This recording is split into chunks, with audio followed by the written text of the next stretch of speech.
One other item, questions regarding the accident will not be answered. The District Attorney in Ontario County, New York, Mike Tantillo, did a very thorough job of addressing those, and that will stand as the record. So we'll go ahead and introduce Tony Stewart, and we'll start off with any questions you may have. We have staff with microphones on either side, so please raise your hand, and my folks will come find you. We'll start with Dustin in the back, then Bob.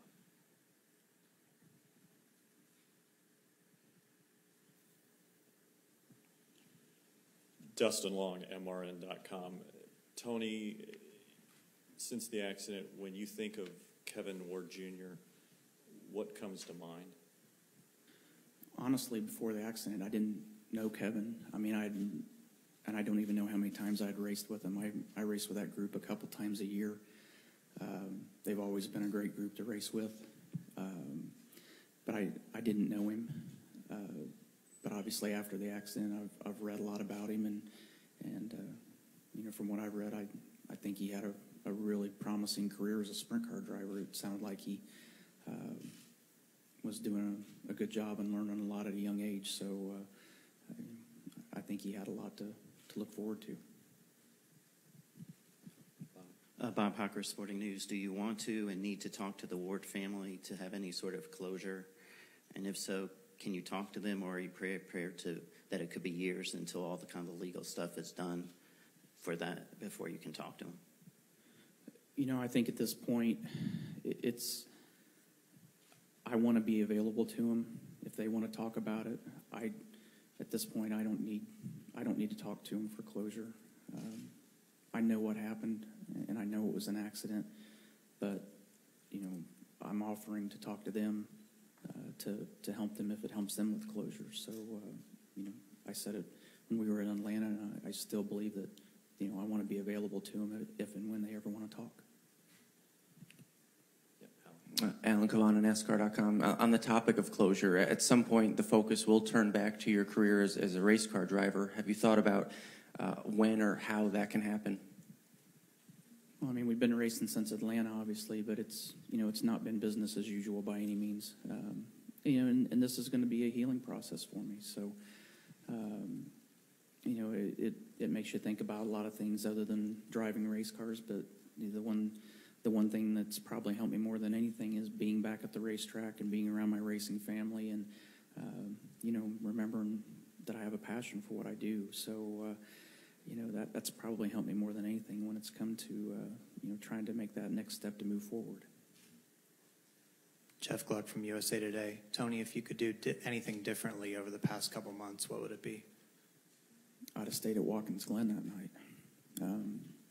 You know, I do this stuff, and I go run those cars to have a good time, and you know, that's all I wanted to do that night. I wanted to go have fun. I just spent the week at Knoxville, and it gives you the itch, it gives you the desire to want to go race, and you know, it wasn't a big paying race, you know, for sprint car standards. I just wanted to go run my sprint car for a night. So you know, it's I do it to have fun, and it didn't end up being fun that night.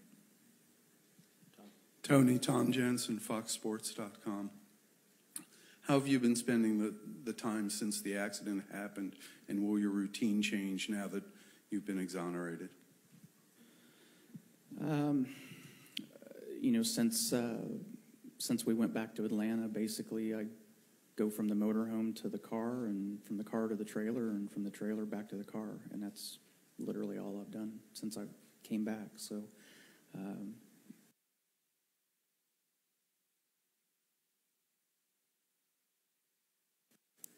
you know, even after Wednesday, here in Charlotte, I haven't left my house. You know, it's just awkward feeling, but you know, I think now I'll start doing some more things. I mean, I've got a lot of friends that have been supportive through this entire thing, and you know, there's a lot of people that have shown how much they cared, and it'd be nice to go and visit and talk with those people again. Louis Frank of Reuters to your left there. Thanks, Tony.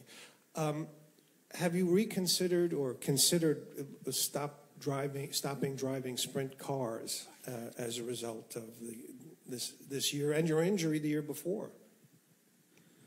At this point, I don't really have I'm not going to say I'm never going to get in one, but when I got hurt, it was as soon as I got healed and as soon as things got settled in with the Cup car, I was set that I was wanting to get in one. But right now, I wouldn't even be able to give you a small idea of if and when I'll ever get back in a car. So at this point, I won't be in one for a while. Viv Bernstein, New York Times. The life of a driver and an owner is extremely busy. Press conferences, commercials, appearances, fan things. Have you done much of that, and when will you think you get back to that life? I haven't done any since the accident, and I think after talking with you guys today, we'll start getting back into doing meet and greets and appearances again. I think it's important for me to do that, and to take. I think that's another step of making forward progress, is getting back to trying to resume what was at best a normal life before this. So, I think it's important for me to do that and to get back to doing it as soon as possible. Marty Smith, ESPN. Tony, what has been the biggest change within you and the biggest impact upon you as a result of this past month and a half? I honestly think that, when you're, and I'm not going to speak for professional athletes in different forms of sports, but, as a race car driver, that's driving a race car, that's all that consumed my life. It's all I thought about, it's all I cared about, and everything else was second on down the list of priorities for me. And I think this has given me the opportunity to sit there and think about other aspects of my life and what they really are going to mean to me in the future. And not that I don't love what I do, because I do love it, but it's not, just like you guys, it's not what all we do all the time. There's more things to our life than what we have as a profession. So, it's made me think about some of those other aspects of my life that kind of have been put on hold for years. We're going to go back to the TV row, Marty, and then to the middle. Marty Snyder, NBC Sports. How would you characterize the weeks at home, Tony, following the accident? You basically were in seclusion. What was that like for you to have to go through that, and what did you do? I didn't really do much of anything, to be perfectly honest. I think the first 3 days that I was home, I really didn't do anything. I didn't get out of bed. I didn't care if I took a shower. I left my room to go get food, and that you almost had to make yourself eat. So it's, the first 3 or 4 days I didn't want to talk to anybody, didn't want to see anybody, I just wanted to be by myself. And but you finally get up, you finally start moving around a little bit, and every day got a little bit easier, but it was a big drastic change from what I was used to, for sure. But you didn't have any desire to do anything. You just all you thought about was what had happened, and asking yourself why did this happen. And so you just sat there for an entire days on end, sitting there asking questions and trying to come to terms with what happened and why it happened. Kyle McCurry, My Fox Carolinas. I was at Loudon a couple of weeks ago, and Jimmy Johnson talked about how people are starting to take sides. And I'm wondering, during this process, with things coming out on Twitter or people making comments in the media, did you keep yourself insulated from that, or did you follow any of it, and how did that impact the time that you weren't at the track? I tried to do my best to insulate myself from that, but, I finally started reading what was out there and what people were saying, and you can't control that. Last Wednesday, the facts came out, and people still, through the weekend, the same people that had the same opinion before the facts came out still have the same opinion, and no matter what side they think about. But to me, it's worthless to pick sides. It's not about picking sides. A young man lost his life, and I don't care what side you're on. That it doesn't change that. His family's in mourning. I'm in mourning. My family's in mourning. It's picking sides isn't solving or fixing anything. It's a waste of time to pick sides. Instead of honoring a young man that had a promising racing career, people are picking sides and throwing. It's like watching people throw darts at each other. It's disappointing at this point, honestly, because instead of supporting each other, and the racing community is such a strong family that it's dividing people that on a daily basis would help each other, and there's no point in it. It doesn't solve anything. It doesn't fix anything, and at the end of the day, it's not going to make anybody feel any better about it. It's just people that everybody's entitled to their opinion, and we know that, but everybody, and I've seen this for the last 7 weeks now.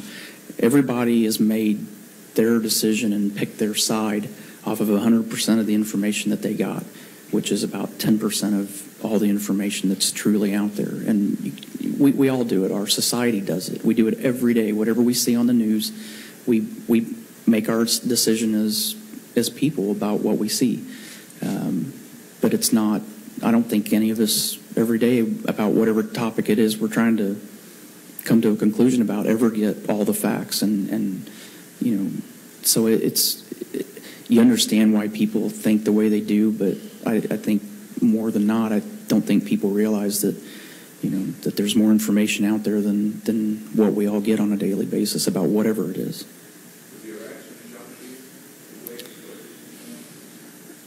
I guess it was more disappointing to me than anything. You know, and even from people that were supportive of us. I mean, listening to and reading comments about, you know, the sheriff's department and the district attorney. You know, they did a good job of taking the time that they needed to do to get all the facts and to come to a very thought out conclusion to this. And you want to sit there and tell people, hey, let them do their job. And but it just shows how passionate people are. I mean, if they were on our side or on Kevin's family side, I mean, they were passionate about that, and that's something I don't want to see go away. I don't want to see people lose their passion, but I think people need to understand that there were a lot more facts that they didn't understand and haven't seen. Doug Rice, Performance Racing Network. Hey, Tony. Obviously, the season is moving on. Yesterday, Kevin Harvick, great run. Kurt Busch, not as great. How much have you let yourself be engaged in that side of the process right now, as far as being the steward of Stewart Haas Racing? I've let my team down from that standpoint. I haven't been able to you know, I've been a little bit of a cheerleader, but that's about all I've been able to contribute here the last 7 weeks. It's just, you know, like we mentioned earlier, it's been hard for me to just function day to day, and, you know, there hasn't been anything normal about my life the last 7 weeks, so it's been very hard to try to do anything to be productive to help those guys. It's you know, you try to be a cheerleader, you try to keep them pumped up about what they're doing, but other than that, I haven't been able to contribute too much. Eric Phillips from WSOC TV. Just wondering, you talk about being in seclusion and all that that has meant. What does today represent for you? Having us all here, you called us all here together. What does today represent for you in terms of going forward? Well, you know, we knew everybody had questions, and we knew that everybody was going to want answers to what's going on. But, you know, I think more than anything, it was we wanted to be able to tell everything from the beginning. But it's, you know, like I learned Wednesday, everybody's got their opinions about what happens, and obviously the facts didn't matter to a lot of those people. They still have their opinions one way or the other, but you know, we haven't let anybody know what's been going on the last 6 weeks. I mean, we just kind of went through the motions as far as we're concerned, and you know, we knew a lot of you would have questions about what's been going on the last 6-7 weeks and how have we handled it. Marty Smith, ESPN. Tony, what was it like to learn from the district attorney that in the toxicology report, Kevin Ward was under the influence? Honestly, for me, it didn't change anything. To me, the young driver lost his life out of it. It didn't matter why or what was going on. The end result was the same. And it's, no matter what was said, it was still a tragic accident. So, I know in my heart that it was 100% an accident, and that detail didn't mean anything to me personally. Tony, Scott Fowler from the Charlotte Observer. You mentioned earlier the awkward feeling that has come over you the past 7 weeks. Can you explain that a little more, and also talk about, will that ever go away given that Kevin Ward has passed away and that will not change? It's just been awkward because I know what a typical day was like for me, and the things that were on my agendas for each day and what I thought about, and you kind of get in that pattern, and this was something that obviously changed that pattern drastically. So everything you thought about, everything you worked on, you stopped thinking about, you stopped working on, and this is all you thought about. And ask me the second part again. I think it will, and the reason I say that is, I've had other people that I've known for years that have come to me and told me personal stories of tragedies that have happened in their life that a lot of us don't know about, and their experiences and their advice really has hit home for me, and I do believe as time goes on, it will be different every day. It may, I don't know if it'll ever get back to normal, but it will get better. Louis Franco Reuters. Tony, since getting back in a car, rate your performance as a driver. Well, I could rate it before and after almost the same. I mean, my year hasn't been a stellar year by any means. When we came back, we had a decent day, started at Atlanta, and had an incident that derailed it. But I think yesterday was probably the best overall race from start to finish that we've ran. Probably one of the best ones this year that we've actually ran. I mean, I struggled on restarts. I couldn't get going very good the first 3 or 4 laps, but it seemed like after 10 laps or 15 laps, we were settling into a pace that was a top 5 race car. So, we didn't have any major dramas on either side during the whole race. We actually put a whole race together, and I know a 14th or 15th place finish isn't anything to brag about, but considering the way our season's been, I mean, we finally put together a whole day that was consistent, and that meant a lot to us. Okay, we'll go Steve, Kyle, then we'll come back to Tom. Steve Post, Motor Racing Network. Tony, it's kind of a follow-up on Doug. Doug asked about you with your NASCAR involvement with Stewart Haas Racing, your short track industry, your empire with Eldora, with your USAC teams that are having great things, and with the World of Outlaw teams with Donnie Schatz. What has that been like for you over the last 7 weeks? I've watched and paid attention to what was going on, but I haven't been engaged in it. I've watched our races that we had online at Eldora. I've watched the sprint car races online and listened to them online, but haven't been engaged with the teams, haven't been engaged with the drivers. Just, we've just kind of been in our own deal. Hi, Tony. Tom Jensen, Fox Sports, over here. I don't know quite how to phrase this, but racing inherently is a dangerous sport. You've seen guys get killed in accidents over the years. If this would have been a situation where, you guys were racing and he crashed and he perished in the crash, would it be something you would feel different about, or does the nature of, him coming out on the track, did that change it all for you? Does that make sense? Yeah, it does. For me, I don't think it would change anything. I mean, I've worked really hard, and especially when I got hurt last year, while I was healing, I've spent all that time trying to defend sprint car racing and help, try to help other drivers through the off season. And I do it because I'm passionate about it and because I love it. And we all know what can happen every time we get in a race car, whether it's an Indy car, a stock car, a sprint car.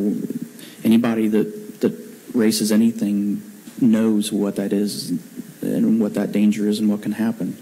I've had close friends die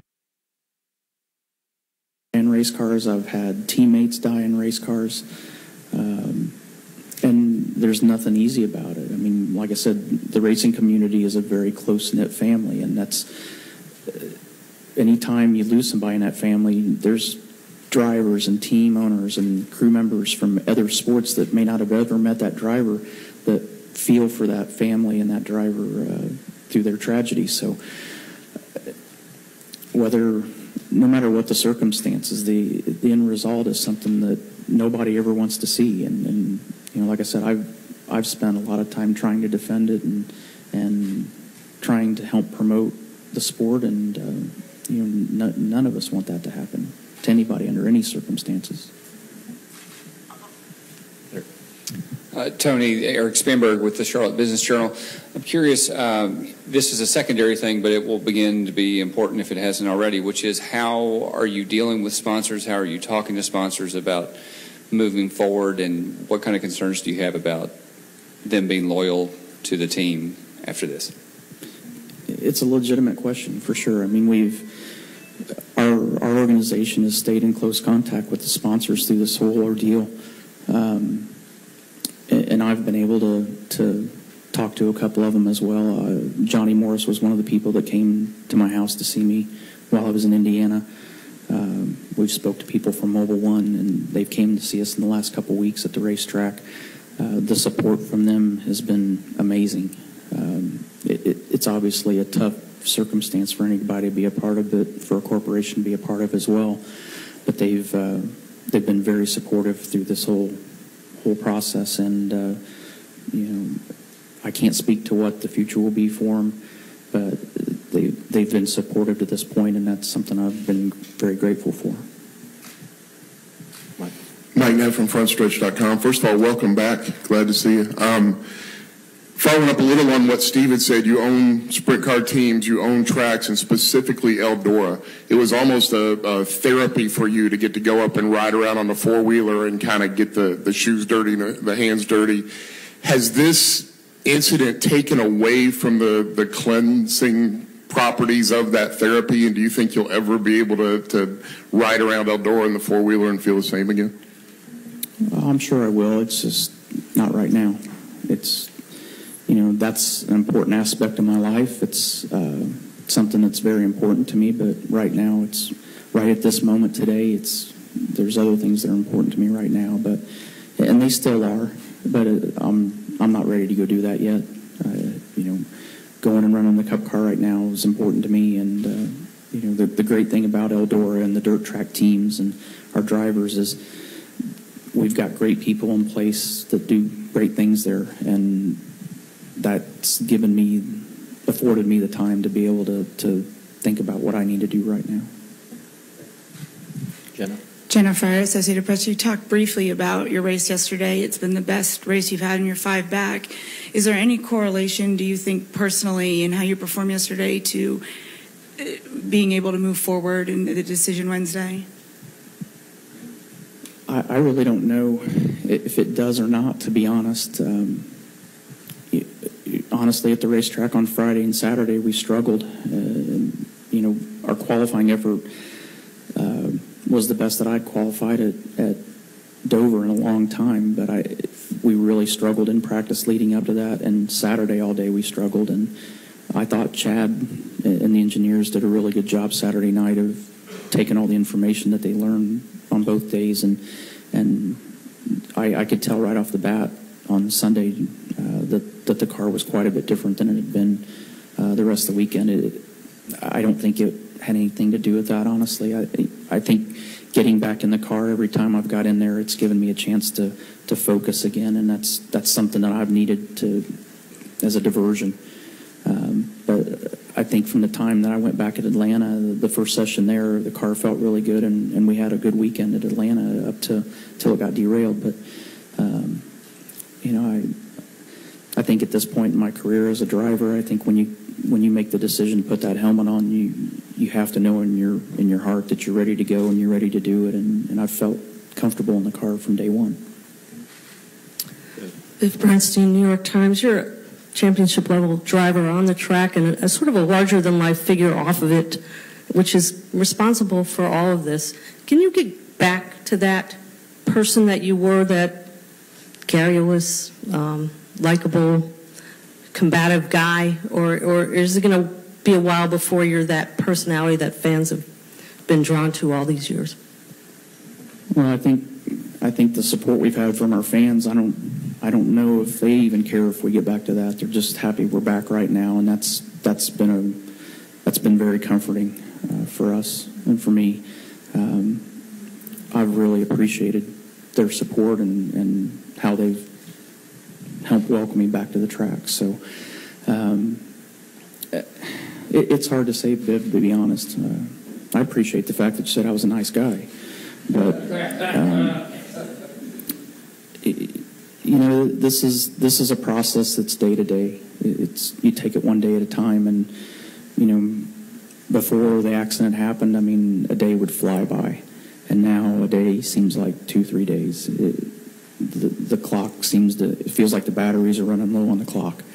But you know, I honestly think that every day it'll get better, it'll get easier, and I think it will for Kevin's family as well. I mean, I think time heals, and like I said, I don't know if it'll ever be normal again, but we'll find a place to settle into, and we'll do the best we can like we have to this point. So whether I ever get back to that or not, I mean, hopefully through this we'll somehow be a better person. So you know, that's all I can hope for. Well, with Alan, then we'll go back to the back row of TV. Alan Cavanna, NASCAR.com. Tony, until last Wednesday, there was the very real possibility of facing charges, which seems very scary. In your grief or in getting over what happened in the accident, were you able to separate that part? Were you fearful of charges, and how did you deal with that aspect of it? I think you said it best yourself right there. I mean, anytime that you're facing something like that and your fate is in someone else's hands, it's natural to be fearful.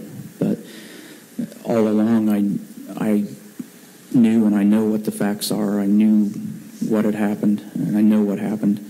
And I think through the process of the sheriff's department and the district attorney and going to a 23-person grand jury, all the facts were presented, and their decision spoke, and it was what I knew. So, you know, I can't say that I would be lying if I said there wasn't a piece of relief, but that was very short-lived in my heart, because as quickly as it was relief in my heart, it was at the same time it went right back to the fact of that we lost Kevin, and you know, we lost a young driver that had a lot of talent.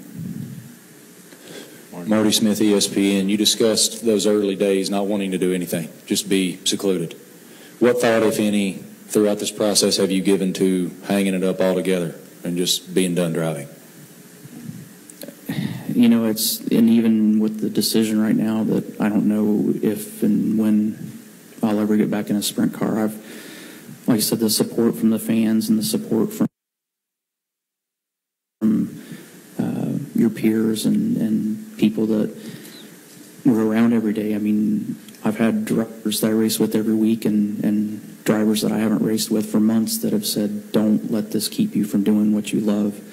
And, you know, this is what I've done all my life. This is what I've done for 36 years, and I wouldn't change anything about it. I love what I do. I love driving race cars. But, you know, I think it might change right now as far as how much of it and what I do, but there was never a thought in my head about stopping. I mean, that would take the life out of me. Marty Snyder, NBC Sports, kind of along the lines of what Marty just said. One, how often do you think about the events of what happened? How often do you replay it in your mind? And for a guy who loves this sport so much, did your passion at all wane at any moment for this sport? I don't think your passion ever goes away. I just, you know, probably more than anything over the last 7 weeks, I've just been disengaged from it, you know, more than anything. Where's your first part again? I'm sorry, Marty. I think about it every day. And I wish I could say it was once a day, but it's not. I think about it a lot every day. You know, and that's But that's the great thing about getting back in the race car is it gives me time to forget about it for a minute and to stop thinking about it. And then, you know, after you get done at the end of the day, you start thinking about it again. It's not something that goes away, you know, it'll never go away. It's always going to be a part of my life the rest of my life. And, you know, that's the unfortunate part. It's going to be a part of my life. It's going to be a part of Kevin's family's life. It's never going to go away for any of us. But hopefully it'll get easier for all of us. Go with Jeff and then Bob. Tony, you mentioned replaying what happened in your mind.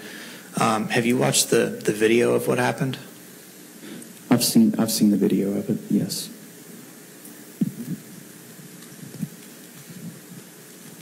Bob Packer, Sporting News. You said you were disappointed by some of the reaction, but are you hurt by what has been said about you and your role in this tragedy? And since it's a sponsor-driven sport, do you feel like you need to do or can do anything to kind of repair your reputation? Ask me the first part again. These two-part things, I got a short mind, so. You said you were disappointed by some of the reaction, but yeah. hurt by what people said? Initially, yes. Initially, I was hurt by some of the things I read, but then I looked at who they were from, and it's people that have never met me, have never spent time with me, don't know me, and again, they're making a judgment off of either what was presented and what the facts were that they had, or they were people that didn't like me to begin with, and it didn't matter what the facts were. So I really stopped wasting my time worrying about it. You know, like I said, I know what happened. I know what the facts are, and that, you know, that's all that matters. Kyle McCurry, My Fox Carolinas. A lot of these press conferences that have happened throughout the past few weeks, a lot of your fellow drivers asked about this situation, some of them saying they've attempted to reach out to you and text you, and some saying they hadn't heard back and that kind of thing. Just wonder, has there been certain ones that you've leaned on, talked to, that have helped you get through this? There have, and, you know, it's been done behind closed doors, and that's the way I want to keep it on for their behalf and my behalf. But yes, there's been a lot of support, and especially when the accident happened. Like I said, I didn't want to do anything, and so there's a lot of text messages. There's a lot of people that have reached out that I'm now starting the process of getting in touch with them and thanking them for their support and explaining to them why I didn't get back to them. That's probably been the hardest part. One of the hardest parts of this for me has been not having that contact with my friends and my peers, and you know, going to the racetrack was the first step in reconnecting with a lot of those people, and you know, being able to thank them for their kind words, their advice. There's been so much that I've learned from my peers and my friends through this, whether it's been through personal experiences of theirs or just kind words that they've said and thoughts and advice that they've given us that have really meant a lot. And that's something that the rest of my life, I don't think I could spend the rest of my life and accurately thank everybody for what they've done to help us get through this.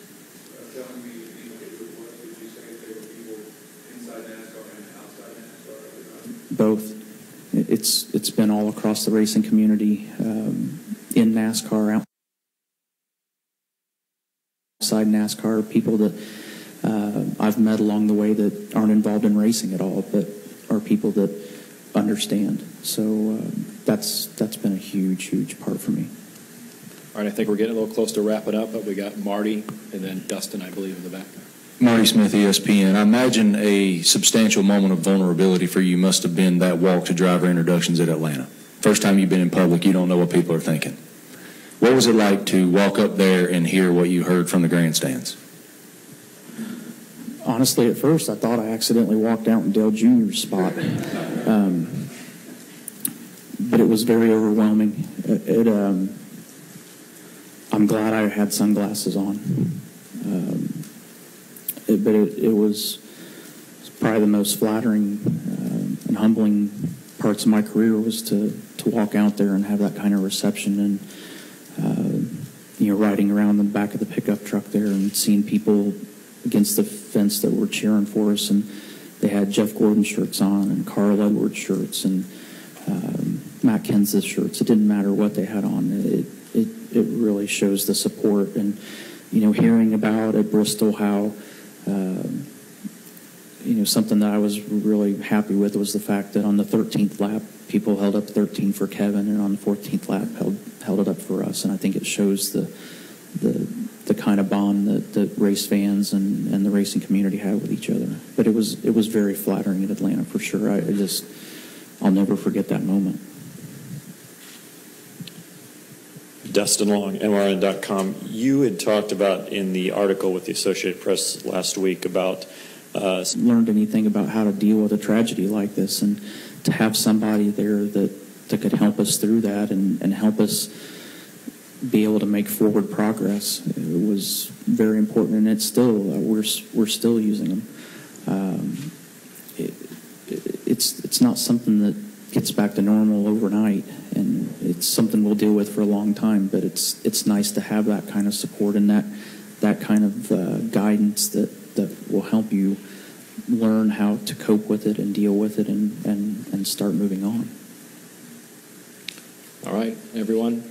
Thank you very much for your time today. Certainly appreciate it. Tony, thank you.